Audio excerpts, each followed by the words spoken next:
जय शिव शंकर। आज हम सुनेंगे सोमवती अमावस्या व्रत कथा। अगर आपने इस चैनल को अभी तक सब्सक्राइब नहीं किया है तो आप सबसे पहले इस चैनल को सब्सक्राइब कर लें ताकि आपके पास समय से पहले सभी महत्वपूर्ण वीडियोस पहुंच सके। तो आइए शुरू करते हैं सोमवती अमावस्या व्रत कथा। एक गरीब ब्राह्मण परिवार था। उस परिवार में पति पत्नी एवं उसकी एक पुत्री भी थी। उनकी पुत्री समय के गुजरने के साथ साथ धीरे धीरे बड़ी होने लगी। उस पुत्री में बढ़ती उम्र के साथ सभी स्त्रियोचित सगुनों का विकास हो रहा था। वह कन्या सुंदर, संस्कारवान एवं गुणवान थी, परंतु गरीब होने के कारण उसका विवाह नहीं हो पा रहा था। एक दिन उस ब्राह्मण के घर एक साधु महाराज पधारे। साधु उस कन्या के सेवा भाव से अत्यधिक प्रसन्न हुए। कन्या को लंबी आयु का आशीर्वाद देते हुए साधु ने कहा कि इस कन्या के हाथ में विवाह योग्य रेखा नहीं है। तब ब्राह्मण दंपत्ति ने साधु से इसका उपाय पूछा। कन्या ऐसा क्या करे कि उसके हाथ में विवाह योग बन जाए। साधु महाराज ने कुछ देर विचार करने के पश्चात अपनी अंतर्दृष्टि में ध्यान करके बताया कि कुछ ही दूरी पर एक गांव में सोना नाम की एक धोबिन महिला अपने बेटे और बहू के साथ रहती है, जो बहुत ही आचार विचार एवं संस्कार संपन्न तथा पति परायण है।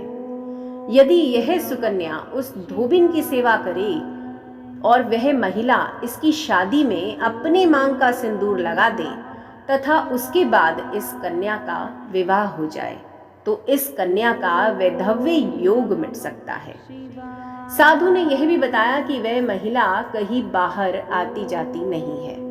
यह बात सुनकर ब्राह्मणी ने अपनी बेटी से धोबिन की सेवा करने का प्रस्ताव रखा। अगले दिन से ही कन्या प्रातःकाल ही उठकर सोना धोबिन के घर जाकर साफ सफाई एवं अन्य सारे कार्य करके अपने घर वापस आने लगी।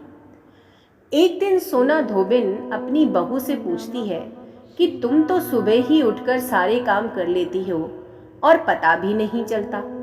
बहू ने कहा, माँ जी, मैंने तो सोचा कि आप ही सुबह उठकर सारे काम खुद ही खत्म कर लेती हैं।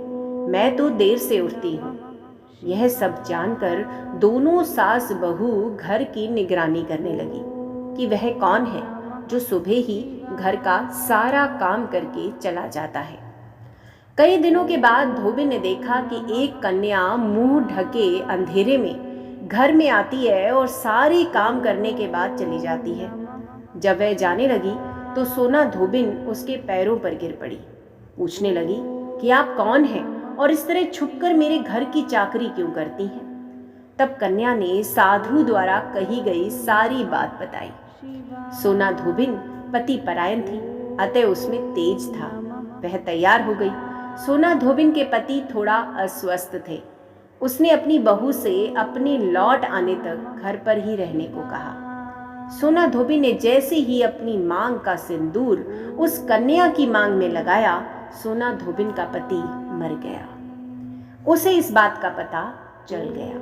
वह घर से निराजल ही चली थी, यह सोचकर कि रास्ते में कहीं पीपल का पेड़ मिलेगा तो उसे भवरी देकर और उसकी परिक्रमा करके ही जल ग्रहण करेगी। उस दिन सोमवती अमावस्या थी।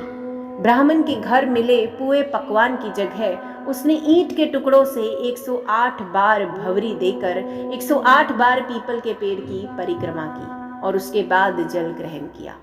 ऐसा करते ही उसके पति के मृत शरीर में वापस जान आ गई। धोबी का पति फिर से जीवित हो उठा। भगवान आप सभी की मनोकामनाएं पूर्ण करें और आप और सभी कथा सुनने वालों को हमेशा वंश वृद्धि दे। जय शिव शंकर।